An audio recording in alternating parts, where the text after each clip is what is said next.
Well, it's Wednesday, Mark, and just looking at that weekend forecast, looks wet.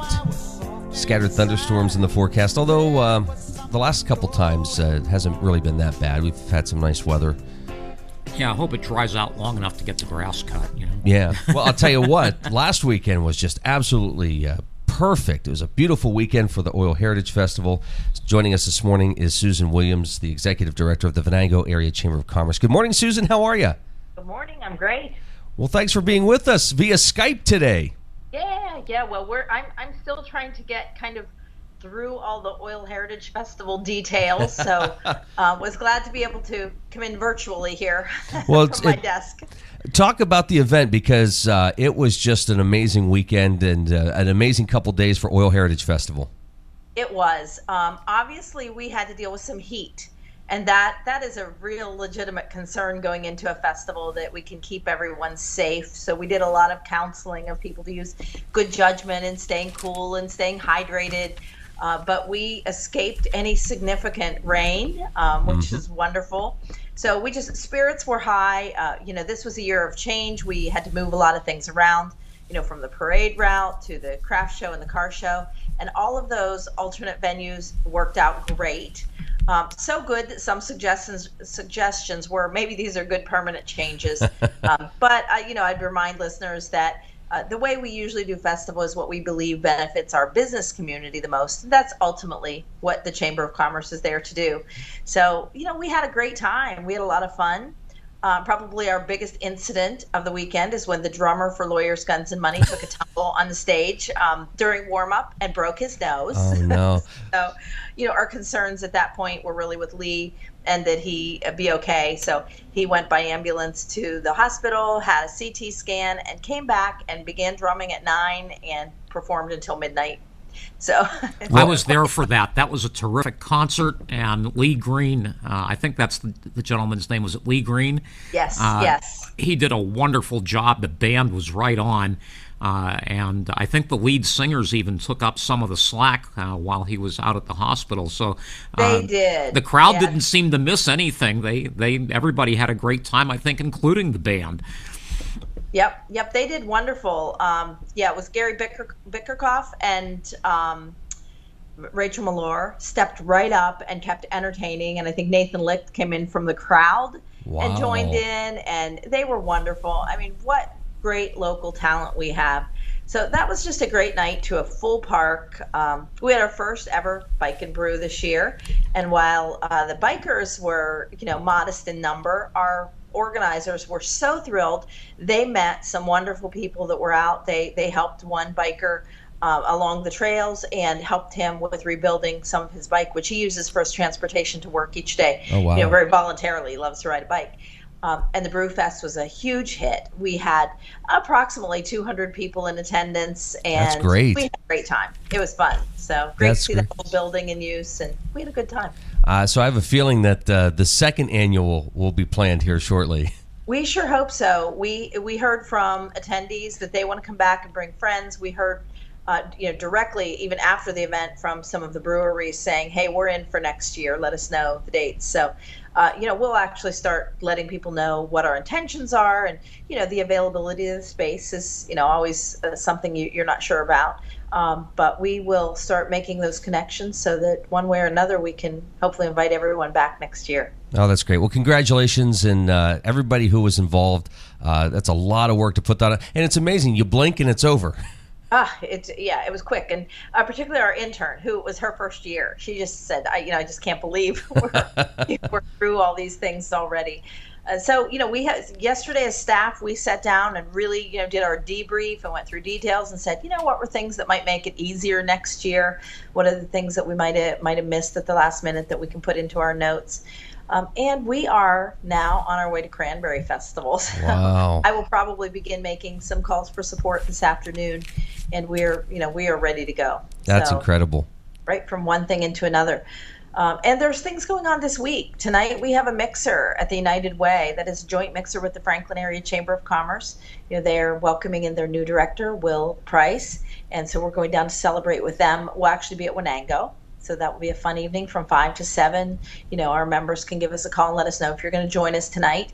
And then on Friday is our intern appreciation lunch and student appreciation luncheon. If you are a college student who's in the area this summer with us, employed here, we would love to have you come join us for lunch so you can meet some of our young professionals. Seriously begin your networking in this region. So whether you come back right out of college or maybe someday in the future, even for a visit, that we make sure that those people who can help you be successful here in Venango County.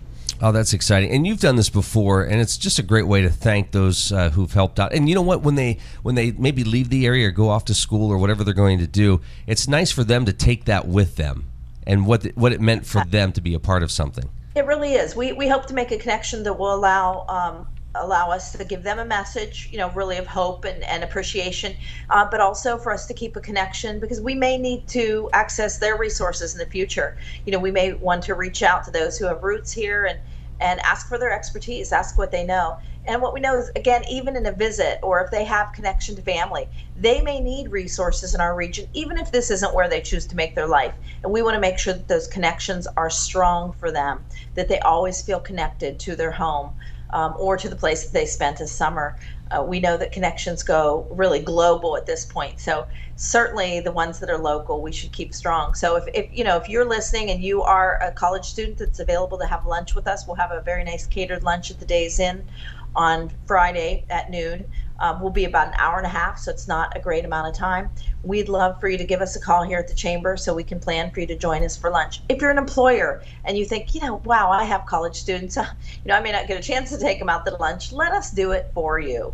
Let us, give them that appreciation from the region. Just, again, give us a call. Let us know you'll be sending your interns. If you're not comfortable sending your interns without a staffer coming, that's okay. You come right along with them. We don't care how we do it. We just love to meet those students who contributed here over the winter or summer. So let's say with summer. Winter soon. Well, and how important is it for interns to have a good experience? Because as an employer, it's sort of that balance of, okay, it's nice to have that extra person around, that intern, but there's then the time you have to invest in, training them or including them in projects. And, when people are busy, that's sort of a hard thing to do. But how important is it for an employer to really make sure that they're getting the most out of their intern, or the intern is getting the most out of that experience? It's critical. And, I think we've had really good experiences here at the Chamber. We know others who have. We have connected with Clarion University and their intern and mentor programs. I think they're great resources to learn better how to use your interns. That just was something I just thought of is, maybe going into next summer, we could even do a little bit of a intern employee roundtable where we get together and talk about, what are some of the ways that you can plan best to use your interns. We think that interns knowing each other is important. It's important to connecting them to the best opportunities of where to work, but also how to manage a summer internship. We put them in an awkward position too, where there are things going on around them that, those of us that are at work every day, we know and understand the politics of the office, the relationships, the systems we use, and we bring an intern in and we all want them to come in and immediately begin to be productive. That's very challenging. If you can imagine your, 18-year-old self, Luke, really, imagine your 18-year-old self. That was just last year. That was just last year, Susan. Going into the workplace and being expected to, to know people around you that you've never met, and then, treat them with kind of the same, the same attitude that those people who are seasoned around you. We expect a lot of interns, and I think balance is important. So, my interns are great. They'll take out the garbage and wash some mugs and organize buttons.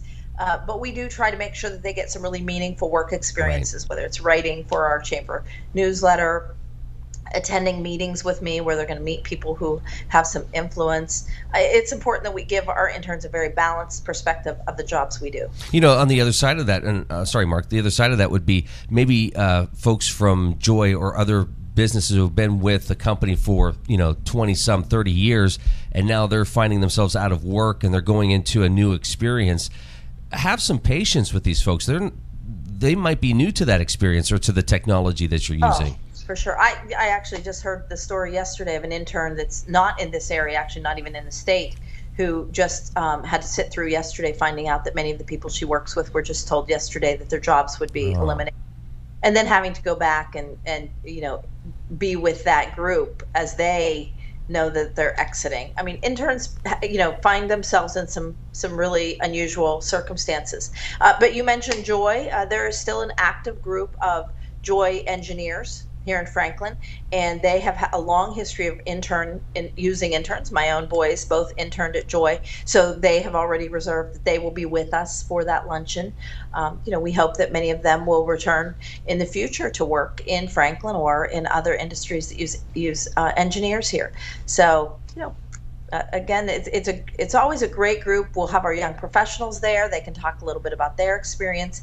It will be more light and food and networking than anything. So if that sounds interesting to you, by all means, give us a call, email us, let us know that you're interested in joining us on Friday. That's a nice thing for the interns too, and the reason I say that is I remember a couple of summers where I did my own internship during college. I worked at a local township editing a newsletter, and it was sort of a baptism by fire into the public information system. So, to have someone say, "Hey, it's not all hard work and sweat and learning by the seat of your pants. Let's get out and celebrate a little bit." I think that's a lot of fun. You talked about giving your interns meaningful experience. Sometimes that can only be done kind of like through the baptism by fire. You have to give them a job and see how they do. But it's also nice to be able to reward them. And speaking from experience, it would have been richly appreciated years ago. yeah, but just being appreciated, and of course we talk about appreciating what they do for us as an employer. Our intern here has just been a godsend this summer for us. Sometimes just having the extra body in the seat, and other times just really doing such wonderful, productive work. But we need to remember that they have impact on our local economy too. That they're coming back and they're spending money in our area. That they are actually bringing energy and ideas here if we allow them to. So that's part of our message to them as well. That we hope that when they were here, they were really here and engaged and enjoying, and that they become ambassadors for our region. Because if we haven't done this well, we give them every reason to go back to their colleges or wherever else they're going off to and say, I've got to get out of my hometown if there's just nothing there for me. That is not the message we want them to carry. That's a very good point. It really is, because when I was doing my own internship work, there was really no encouragement to stay in the area, and it was a more thriving town, a little bit more active economically at the time, and I wonder if that was just a case of the times, or if, the community felt that it was well enough off that it didn't really need to encourage people to stay there. For us here in the area, for you in Venango County, for us here in Crawford County, it's very important to encourage folks to stay in the area, and that internship can really plant the seed, as you mentioned. Oh, it can, or to return with experience. I say it repeatedly. We understand that right out of college or right out of high school may not be the time that they're going to be most happy here. Many young people really need to go out and experience other things in the world, employment-wise, just the different quality of life issues. But what we know is through the course of life, you have crossroads along the way. Crossroads when you change jobs, when you start families, when you end marriages, when you end jobs, when you go into retirement. Every one of those crossroads is an opportunity to make a choice about where you want to be. And we hope that you will be here.